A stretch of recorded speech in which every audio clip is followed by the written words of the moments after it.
Bonjour à tous les Wakeopiens et Wakeopiennes. Où que vous soyez, quoi que vous fassiez, stoppez tout. C'est l'heure de Wake Up. Shalom Marie. Shalom Nami. Oui, stoppez tout, arrêtez tout. On parle au Wake Up et puis bon, c'est sûr qu'on va, on va s'entendre en tout cas. C'est ça, c'est sûr qu'on va s'entendre. Bonjour déjà Chouveau, ouais, je vais très Bonjour bien. mon grand chouchou, ça va? J'aime bien ta tenue. Hein? Merci bien. Après tu me passes le chapeau, hein, tu vois. D'accord. Tiens déjà? Merci beaucoup, Harry. Shalom, Mathilde. Shalom, Nami. Et shalom, Harry. Oui, on stoppe tout, hein, parce que wake up d'abord avant d'aller ailleurs. C'est ça. Après, wake up, vous pouvez zapper. Oui, hein. oui. Il reste encore. Ah oui, c'est vrai, restez encore. On a trop de programmes alléchants à vous proposer. Ah oui. À tout à l'heure, ma sister. À toutes. C'est mercredi, tonton Léon est là. C'est vrai qu'on doit faire une chanson. Hein. C'est mercredi, tonton Léon est là. Ça sonne bien. Shalom, tonton Léon. Shalom, Nami. Et shalom à nos amis. Bien? Oui, je vais bien, Dieu par la grâce merci. de Dieu. À tout à l'heure, tonton À Léon. tout à l'heure, Nami. Et c'est une nouvelle semaine que nous démarrons en compagnie du pasteur Dino Mifundu. Il est pasteur de l'église évangélique des Assemblées de Dieu, l'EPA de Roussillon. C'est bien cela. Shalom, pasteur. Shalom, ma sœur. Que le Seigneur te bénisse. Amen, pasteur. Et shalom à tous. Que Dieu vous bénisse. Amen. C'est une nouvelle semaine, encore une fois, en notre compagnie. Et oui. Le séjour se passe bien? Très bien, par la grâce du Seigneur. Il fait extrêmement chaud. Oui. Ma foi. On est bien. On est en Côte d'Ivoire. C'est ça, c'est la signature de la Côte d'Ivoire. On va prier avec Mathilde. Notre Père, nous te bénissons ce matin. Nous te disons merci parce qu'il t'a plu de nous donner le souffle de vie. Et nous croyons que ce matin, tu es déjà là pour la matinale et que toute la gloire te revienne au nom de Jésus. Amen. Amen. Avant de dérouler les autres rubriques, ouvrons officiellement cette émission avec la méditation matinale. Méditons ensemble.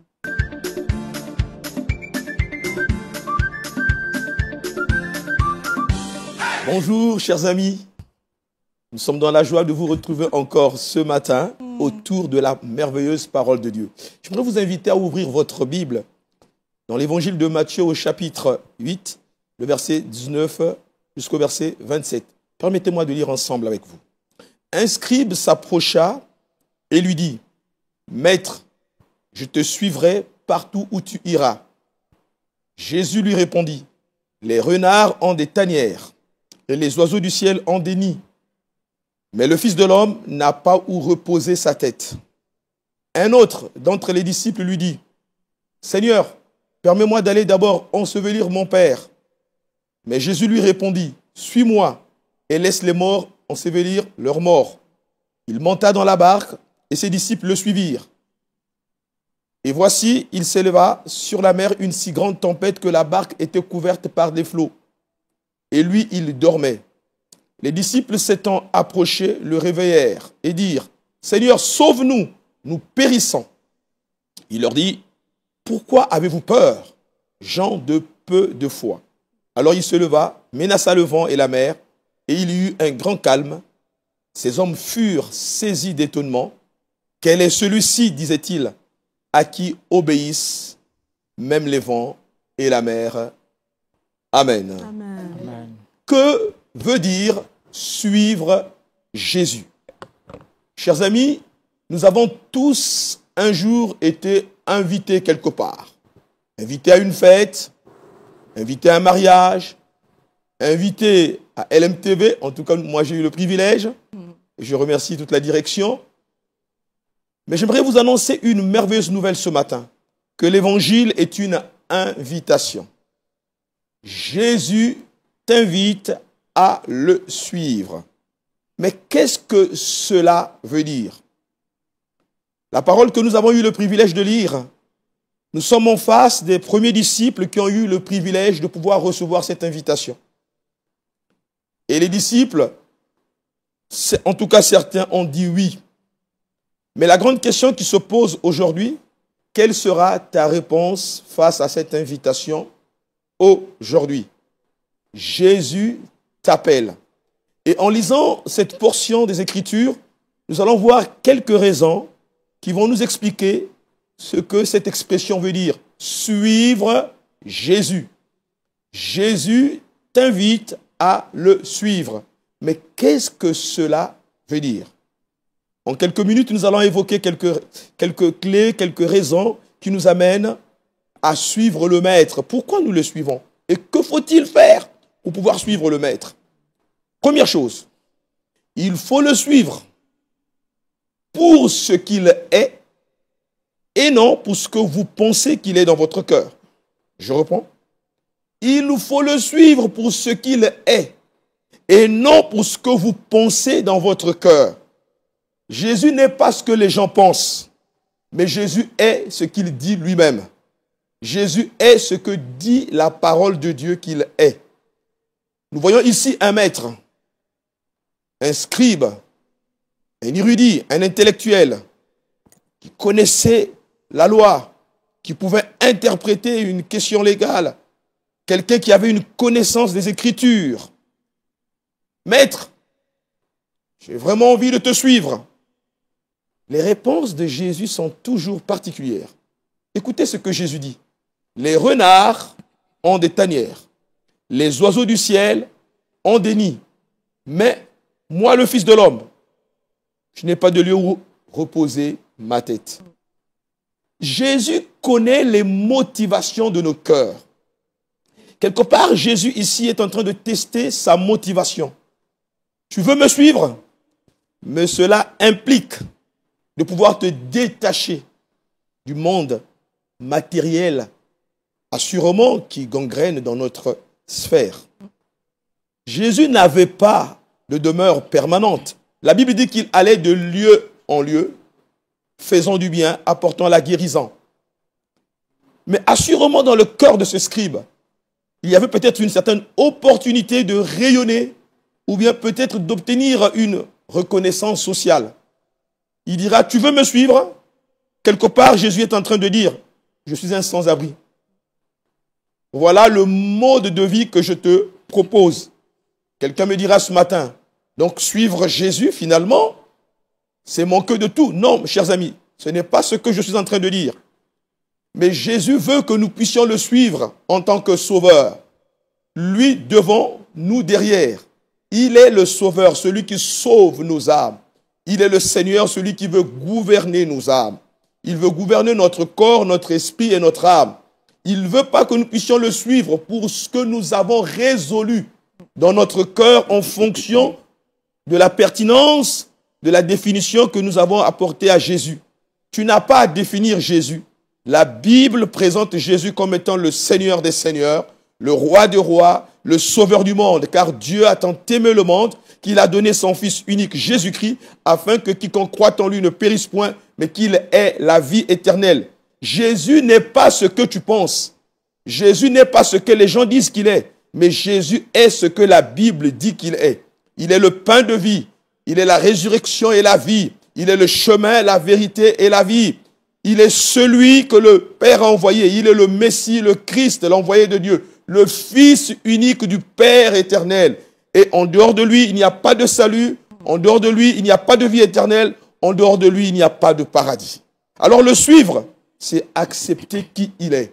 Alors Jésus, aujourd'hui, vois tes motivations, vois ton cœur, ne sois pas comme ce scribe. Dieu avait vu ses motivations au travers de son Fils Jésus-Christ. Mais aujourd'hui, Dieu voit aussi tes motivations. Le suivre, c'est reconnaître qu'il est véritablement le Sauveur et le Seigneur. Et c'est aussi accepter le mode de vie d'un véritable disciple. Deuxième chose, suivre Jésus, c'est aussi lui donner la priorité.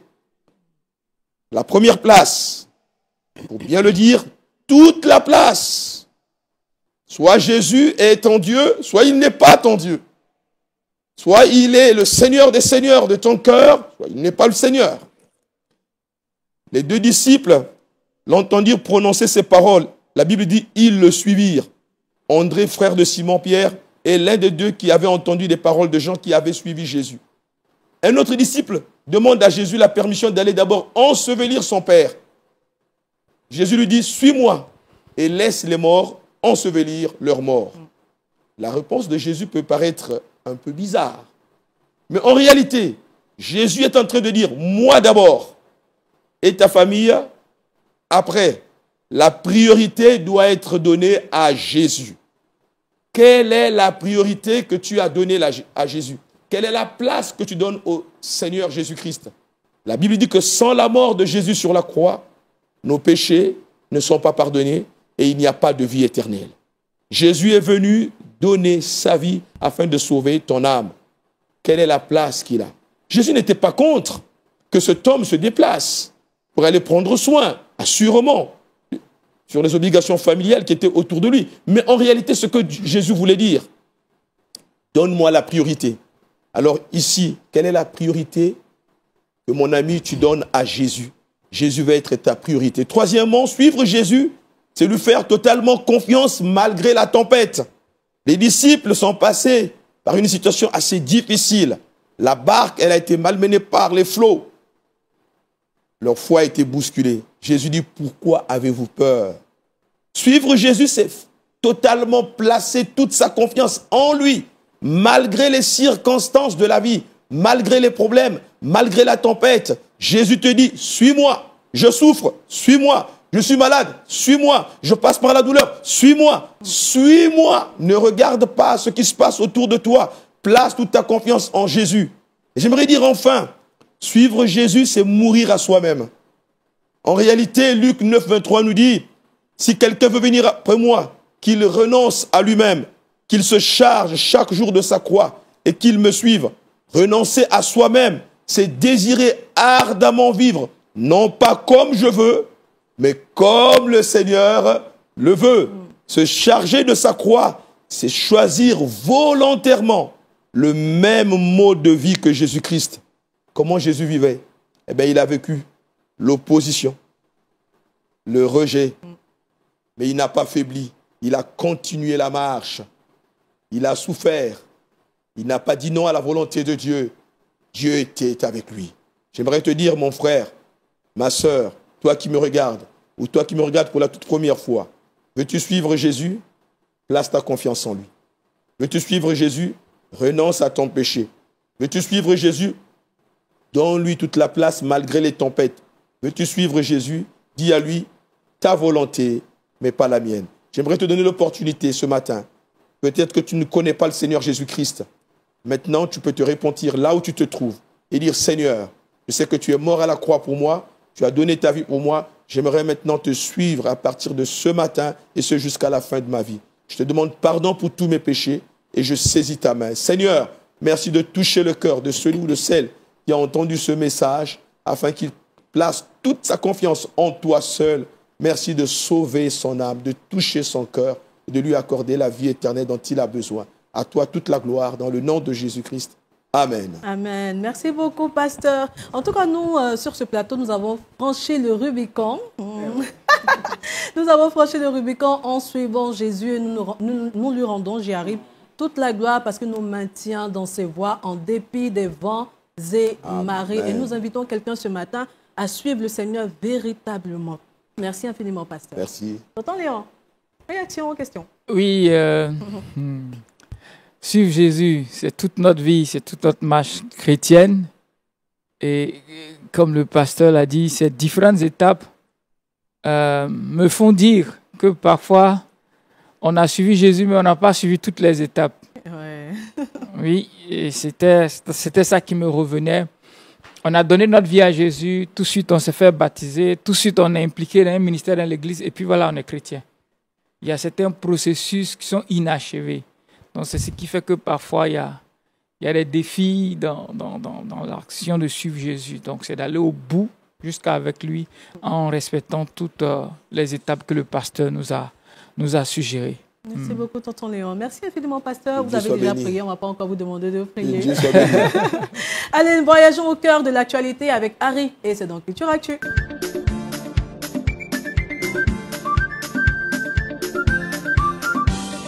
Ah oui, l'ONG Portes Ouvertes fête ses 70 ans d'existence. Tout à fait.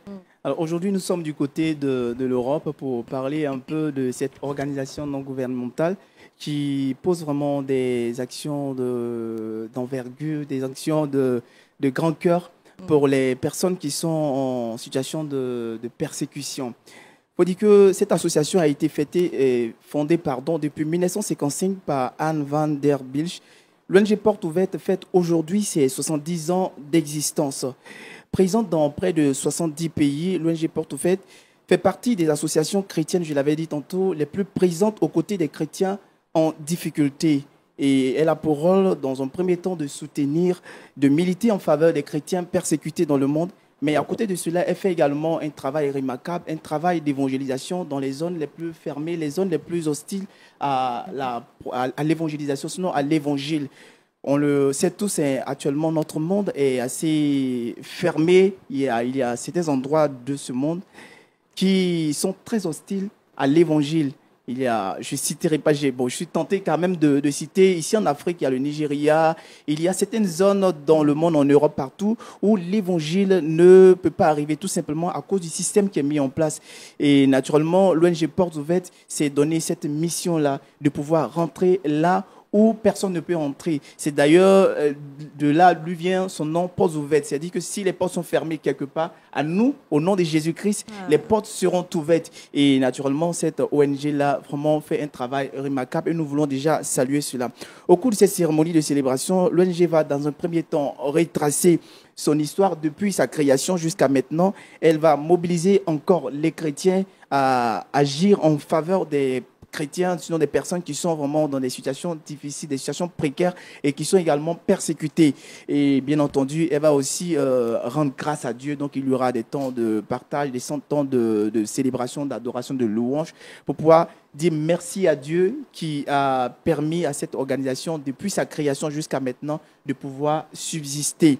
C'est le lieu pour nous d'encourager le corps de Christ, d'encourager les chrétiens à prier de plus en plus pour les chrétiens qui sont vraiment persécutés. Alors que nous avons ici la possibilité et je dis la liberté de pouvoir vivre tranquillement notre foi sous d'autres cieux, ce n'est pas vraiment le cas.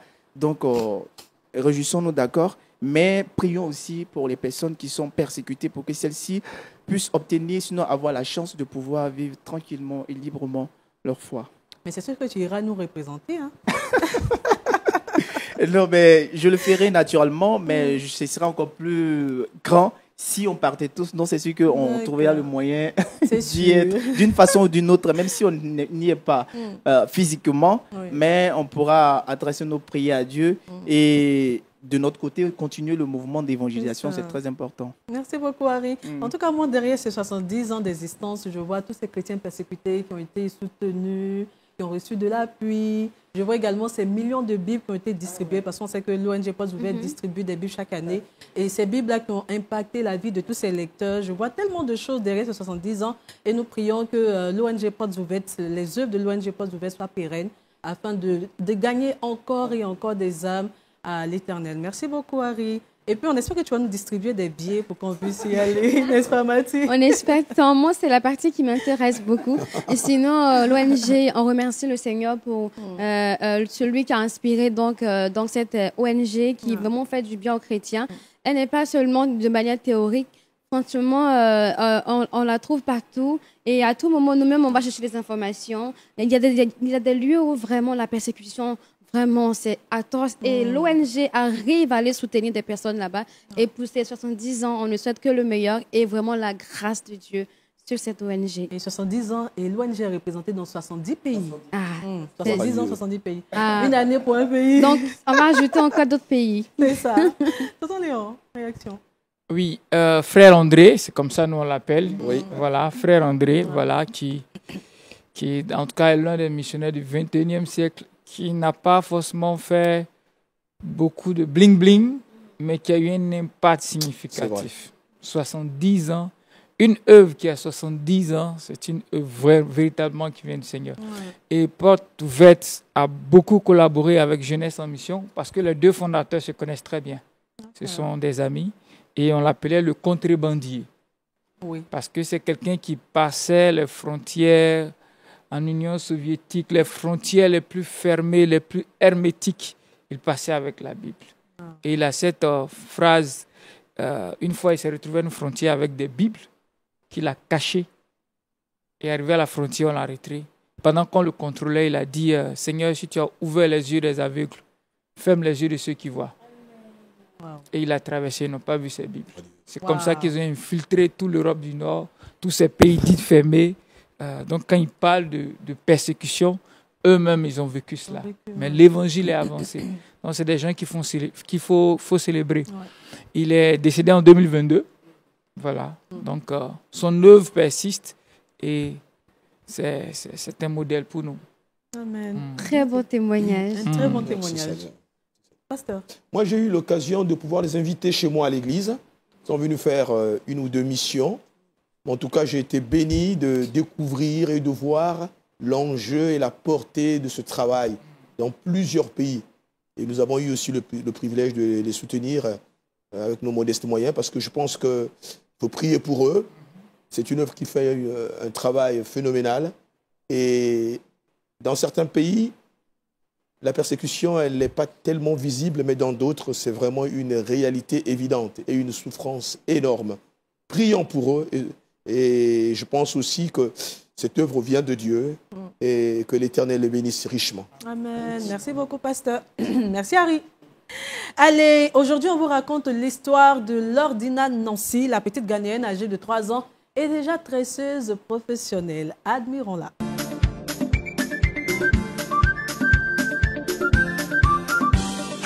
À 3 ans, elle fait sensation en coiffant déjà comme une professionnelle. Voici Lordina Nancy. Ces vidéos sont vite devenues virales sur TikTok. Et pour cause, la petite Ghanéenne coiffe déjà comme une grande. Tresse, natte, elle en a fait une spécialité. Selon sa maman, coiffeuse de profession, Nancy a commencé par aider sa mère dans sa boutique. Et depuis, les clients demandent que ce soit la petite Lordina Nancy qui s'occupe d'eux. Lordina Nancy est surnommée Sérieuse Madame à cause de son sérieux et de sa concentration lorsqu'elle coiffe. Sa maman a également précisé qu'elle allait à l'école et qu'elle la soutiendrait, qu'elle désire faire une carrière de coiffeuse ou pas. Quel talent précoce, on va dire.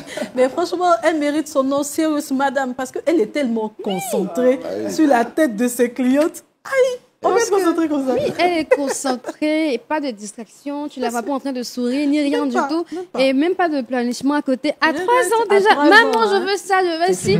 Elle est concentrée sur son travail, enfin, c'est pas un travail, mais elle aide vraiment véritablement sa maman. Et c'est vrai que moi, j'ai regardé notre vidéo encore avec Brut, voilà, qu'on salue déjà.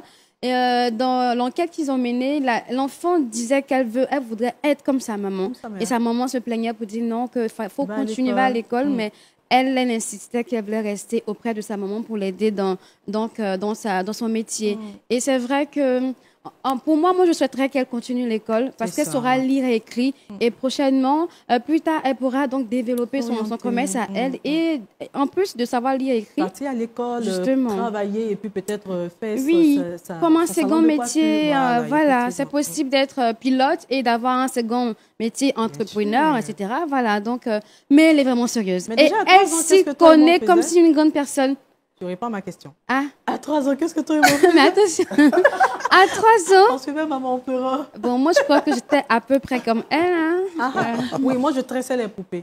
Et puis, je sais tresser. Hein. Ah, et puis moi également. Oui, c'est exactement ce que je faisais à 3 ans. Dans cette tranche d'âge-là, je sais que je chantais beaucoup. Non, pas du tout. J'aimais beaucoup chanter et danser. Donc, j'avais les grands frères au quartier qui me mettaient là devant la scène. Là, ils applaudissent, ils fredonnent quelque chose et je me mets à danser. Et puis, ils te reçoivent. Oui, je t'assure.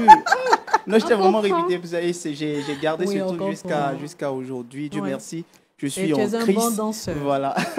Je bénis le Seigneur. Sinon, pour revenir à la vidéo, il faut dire que c'est assez impressionnant. Et comme vous l'avez dit, c'est très marquant de voir le sérieux avec lequel elle fait le travail comme une professionnelle qui est en train de faire son métier pour lequel elle sera payée, alors qu'en réalité, il n'en est même pas le cas. C'est vraiment assez intéressant. Maintenant, ça reste à circonscrire, voilà, pour ne pas que ça soit perçu, sinon vu par les critiques comme l'exploitation infantile. Voilà, il ne faudrait pas que ça soit perçu ainsi. Et l'élément le dit, la maman veut que sa fille continue, poursuivre les études. Et c'est là tout l'enjeu. Il faut qu'elle reste, sinon qu'elle parte toujours à l'école pour pouvoir naturellement avoir la possibilité de devenir une érudite, pourquoi pas. Et si elle veut continuer avec ce métier, bon, ce sera son choix, bien sûr, après avoir atteint une certaine maturité. Merci, Aurélie. Tonton Léon.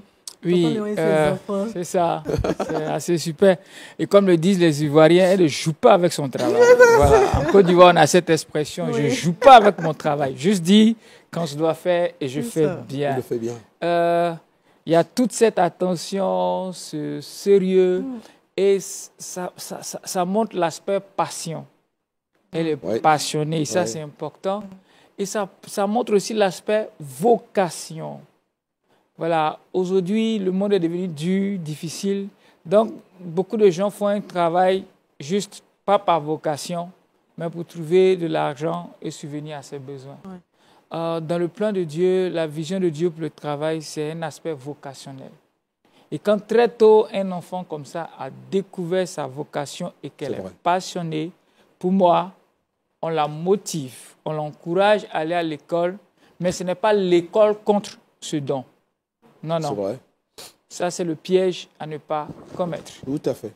Sa vocation, c'est l'une de ses vocations, c'est un don, c'est un talent. On l'encourage et on l'encourage aussi à étudier, à aller à l'école et même à se perfectionner dans ce domaine. Ouais. Parce que tout ce qui est art, tout ce qui est esthétique, c'est d'abord biblique. C'est parce qu'on a laissé ça au monde qu'ils ont travesti. Donc pour moi, aller à l'école et continuer, c'est vraiment... Malheureusement, on a un système éducatif qui crée une sorte de séparation entre tout ce qui est pratique et ce qui est cognitif. C'est extrêmement dangereux et ce n'est pas bon. Ce n'est pas bon. Ça ne favorise pas l'apprentissage. Donc, on laisse les chants, on laisse les cultures, on laisse la tradition, on laisse les dons de poterie, les dons de dessin et tout ça. Et puis, on va étudier. On sait lire et bien écrire, mais on a perdu quelque chose qui était un héritage inné, générationnel. Donc, je crois que dans le plan de Dieu, tout ça va ensemble. Donc, on l'encouragerait à aller à l'école, à l'encourager, mais à perfectionner son don et son talent. Excusez-moi, je termine avec le football. En son temps, on avait compris que bon, les enfants aiment le football. Comme le football, il y a l'argent. Il faut les encourager à jouer au foot. Ils ont joué au foot, ils sont devenus millionnaires. Après leur carrière, ils sont retournés à zéro. Donc, ces dernières années, on a développé le foot-école. Le football-école. C'est-à-dire, il joue au foot, mais pendant qu'il joue au foot, il va à l'école. Donc, à la fin, il pourrait devenir un bon sportif entrepreneur ou bien un bon entrepreneur sportif. Donc, il garde les deux, la passion et la vocation. Merci, tonton Léon. Pasteur. J'ai beaucoup aimé ce qui a été dit par tonton Léon. La passion, la vocation. Et moi aussi, ce que j'ai vu en regardant, c'est la transmission. Elle n'est pas dans un milieu lambda. Elle est dans un milieu où la maman pratique ce travail. Donc, quelque part, il y a eu une transmission, soit par la vue, ça a été dit, soit par l'observation, bien sûr, en voyant sa maman. Peut-être qu'elle a reçu aussi, qu'elle est née avec quelque chose, un don qui est en elle. Et comme il a su bien le dire, tonton Léon, je pense que nous sommes dans des structures dans nos différents pays où on essaie d'opposer le talent que nous avons et le fait d'aller à l'école. C'est vraiment quelque chose de grave. L'école doit nous amener à enrichir ce que nous avons et non créer comme une forme de séparation entre ce que nous avons reçu parfois de manière... Nous sommes nés avec, parce qu'on a reçu de la part de Dieu, des talents innés, mais parfois, par l'instruction, nous avons aussi reçu de nos parents, de nos amis quelque chose. Il faut le garder. Et l'école, c'est comme un atout. Et moi, je vois dans cette petite un atout, ce qu'elle a reçu, mais peut-être aussi que la mère a bien transmis un tout petit peu ce qu'elle a, ce qu'elle avait comme talent. En même temps, qu'elle parte à l'école, et cela va être comme une valeur ajoutée pour le bien-être de cet enfant. Avec équilibre, bien sûr, parce que c'est encore un enfant. C'est ça. Bien sûr. Merci beaucoup, pasteur. C'est le Case Time, c'est l'instant qu'on préfère et c'est en compagnie de tonton Léon.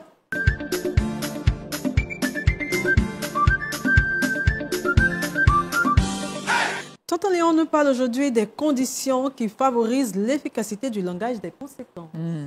Voilà, désolé, chers parents, si le thème est trop long et tout ça. Peut-être que vous allez m'aider à formuler. Cette fois-ci, je vais vous mettre à contribution. C'est dans le domaine de la discipline. Dans la discipline, on pose des règles.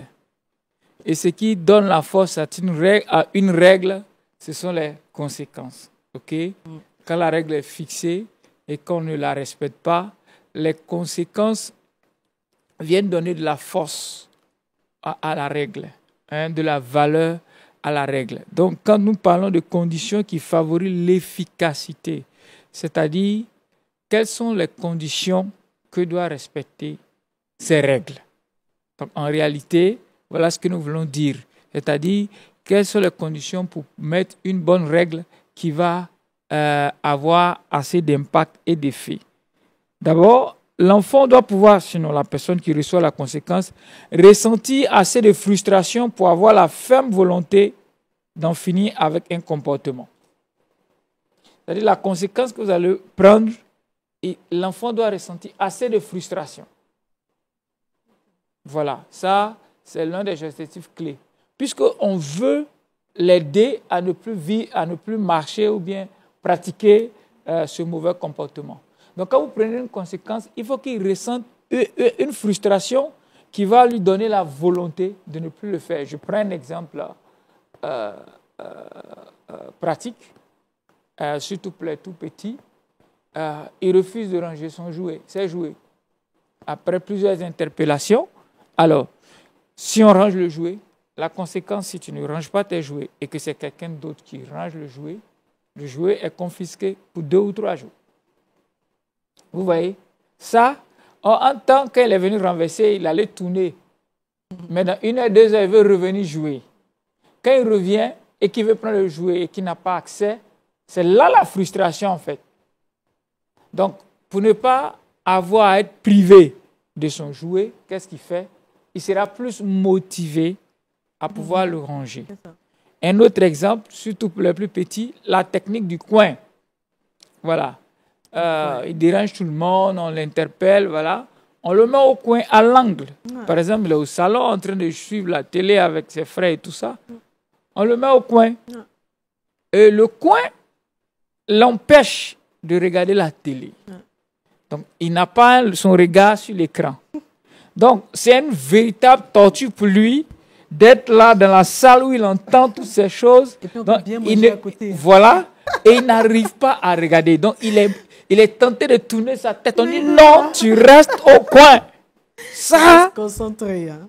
quand prochainement il fait, puis on dit au coin. Vous voyez, ça l'amène à s'assagir. Deuxièmement, être cohérent et régulier dans l'administration des conséquences. Être cohérent et régulier. C'est-à-dire, souvent on le fait à longueur de journée. Je vais te frapper. Ça, c'est les moments, ça.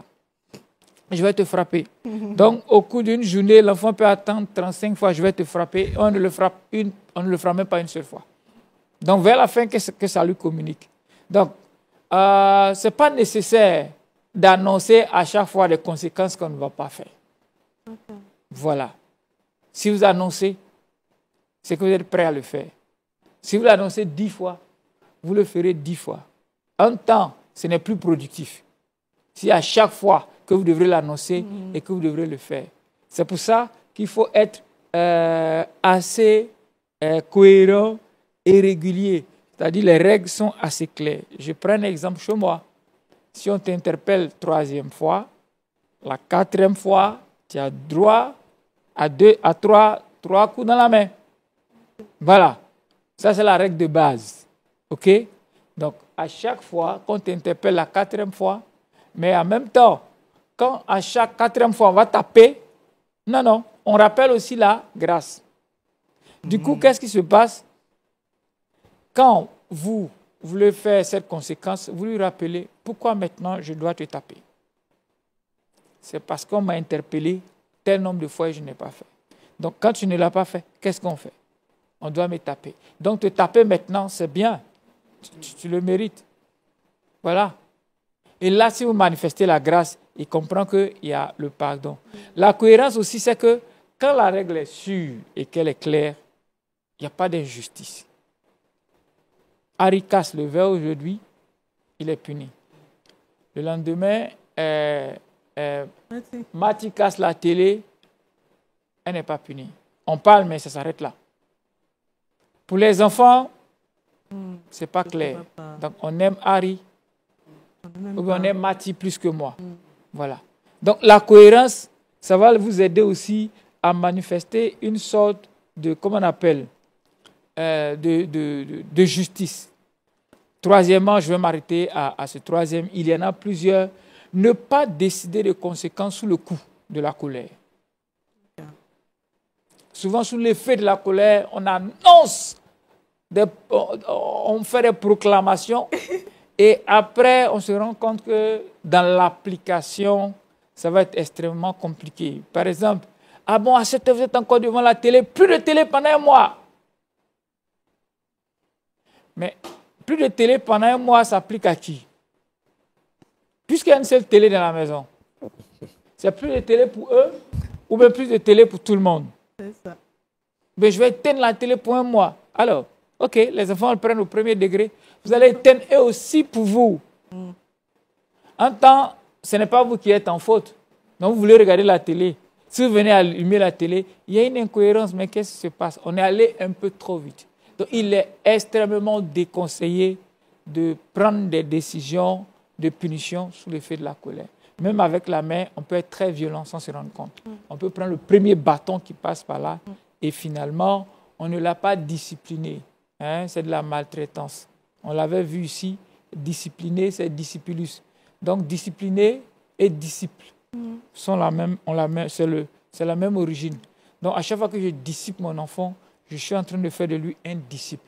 Est-ce que si je lui mets du piment dans les yeux et dans les parties intimes, je suis en train de faire de lui un disciple? Non. Donc, ce n'est pas de la discipline. C'est de la maltraitance. C'est de l'agression. Donc, attention aux différentes règles. Donc, veillons à prendre des conséquences qui apportent beaucoup de frustration. Et la frustration, parfois, ce n'est pas forcément la violence. Un enfant qu'on tape très souvent à un moment donné, ici est tellement habitué, ben, écoute, qu'est-ce qui m'attend? On va me taper. En temps, on peut manifester plusieurs formes d'autorité. Par le regard, un regard assez ferme et soutenu. On le prend, on le pose, on le maintient dans une position pendant longtemps. Et toutes ces choses-là l'aident. Et même quand il y a une discipline, on va, OK, je prends bonne note. On règle ça tout à l'heure. Ça vous donne, vous, le temps de digérer vos émotions et de pouvoir poser des conséquences qui sont assez justes. Merci beaucoup, tonton Léon. C'est tellement clair dans mon esprit que là, je n'ai pas de questions. Moi, j'ai plutôt une question. Est-ce que ça arrive de voir des parents qui aiment un enfant plus que l'autre? Et comment est-ce que ça s'explique si c'était le cas? D'accord, ça arrive, c'est très subtil. On le voit, Jacob et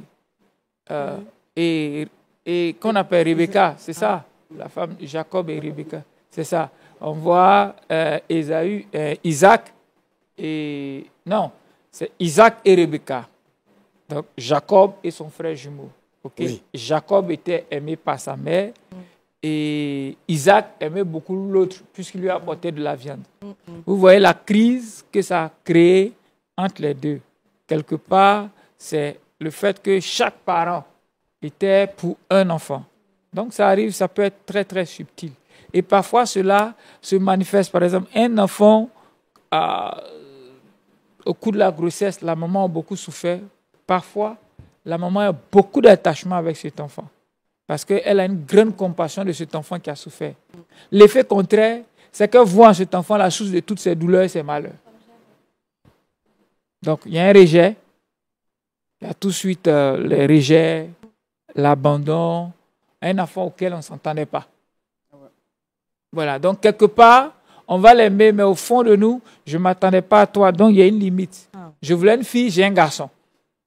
Donc tout de suite, quand l'enfant sort, j'ai une déception au fond de moi. Donc toutes ces situations et plusieurs d'autres peuvent amener le parent à être trahi dans la manière de manifester son amour. J'ai demandé parce que très souvent, l'enfant qui est confronté à une telle réaction de sa mère ou de son père est très souvent hostile, il est très souvent rebelle. Donc c'était pour aller un peu dans le même sens que ce que vous disiez. Puisqu'il faut qu'il se rebelle pour exister. C'est ça.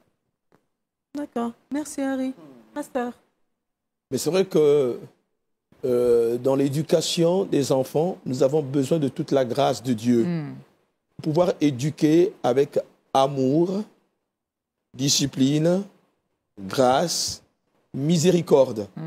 J'aime beaucoup cette image de la parole de Dieu. Jésus était à la fois agneau et lion. Il est l'agneau de Dieu qui ôte le péché du monde. Il est aussi le lion de la tribu de Juda. L'agneau, on voit une forme de douceur. D'innocence. Le lion, d'innocence. Et le lion, on voit toute la force. Je pense que aimer, c'est aussi discipliner. Mais il y en a, ils n'ont que la discipline. Mais il n'y a pas d'amour. Et il y en a, au nom de l'amour, on ne discipline pas. Donc, il n'y a rien. J'aime mes enfants. Je pense qu'il faut les deux. Oui. Et puis, attention, aussi, la législation en Europe, elle est totalement différente de la législation ici en Afrique. Il y a des choses qui ne se font pas en Europe, qu'on ne dit pas, qu'on ne fait pas. Certains, malheureusement, n'ont pas eu la connaissance sur les lois ou la loi elle-même, eh ben, la discipline, elle a tourné au cauchemar dans le sens où ils se sont retrouvés, parfois, malheureusement, en prison parce qu'il y a des choses qui ne se font pas. Et je pense qu'à la lumière de la parole de Dieu, s'il faut mettre deux mots, il faut discipliner avec amour. C'est ça. Voilà. Discipliner avec amour. Merci beaucoup, pasteur. Le Trickbox, c'est avec Mathieu et aujourd'hui, elle nous partage des astuces pour réduire l'excès de mousse savonneuse. Le Trickbox.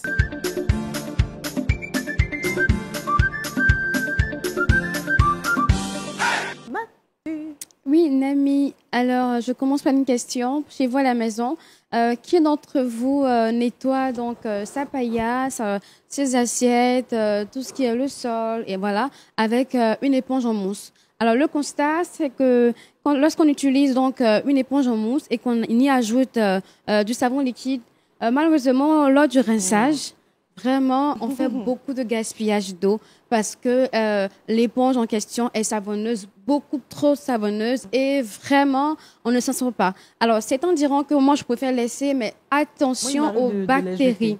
Ou de la jeter. Pourtant, elles sont encore neuves. Voilà. Donc, ça, c'est encore du gaspillage voilà, d'argent et tout ça.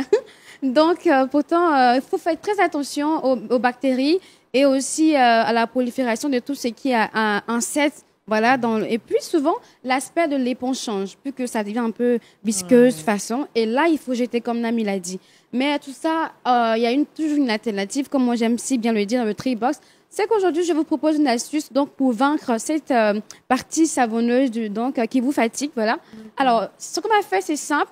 Vous allez mettre votre éponge, vous allez l'imbiber, la recouvrir, renverser du vinaigre blanc. Ou bien tout ce que vous avez comme vinaigre, n'importe quel autre vinaigre, blanc, cidre, rouge, tout ce que vous avez. Vous recouvrez donc l'éponge avec... il suffit juste de prendre l'éponge, de renverser le vinaigre là-dessous, ou de tremper même si vous voulez.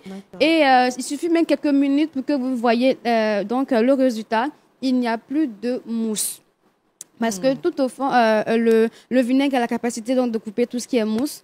Voilà, si vous lavez les assiettes que vous avez mis assez d'eau, de consommer du vinaigre, vous allez voir que ça va mettre du temps à mousser ou ça ne mousse pas pratiquement. Donc faites ça chez vous pour couper tout ce qui est savon liquide, tout ce qui est excès de savon, de mousse sur votre éponge. Ça peut être un vêtement aussi, voilà, ça dépend de vous. Il y a des vêtements. Astuce miracle. Merci Mathieu. Donc testez à la maison, voilà. Attendez, on va le tester. Hein. Oui, on va le tester. Ça nous arrive. Parfois, on utilise beaucoup de savon et puis bon, à la fin, beaucoup d'eau. Beaucoup d'eau aussi, voilà, c'est ça. Oui. D'accord, pasteur. On apprend toujours. Je viens d'apprendre quelque chose. On va essayer à la maison. Amen. Harry, on va l'essayer? Oui, tranquille. D'accord, donc tu gardes le micro. Merci. Le saviez-vous, c'est avec Harry.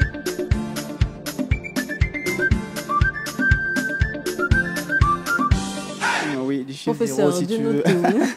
D'accord. Nami, si je te demandais tout de suite de compter jusqu'à 5, comment tu prendrais? Bon, 1, 2, 3, 4, 5. Voilà, je savais. Donc, elle a commencé à partir de 1 Oui. en oubliant le 0. Et je t'assure, sa réaction, elle est normale. Ça a été comme ça pour l'histoire du 0. C'est-à-dire que le 0, normalement, qui est censé être le commencement dans la numérotation, et malheureusement, bon, je ne vais pas dire malheureusement, mais il a été inventé bien après les autres chiffres que nous connaissons, en partant bien sûr de 1 jusqu'à tout le reste.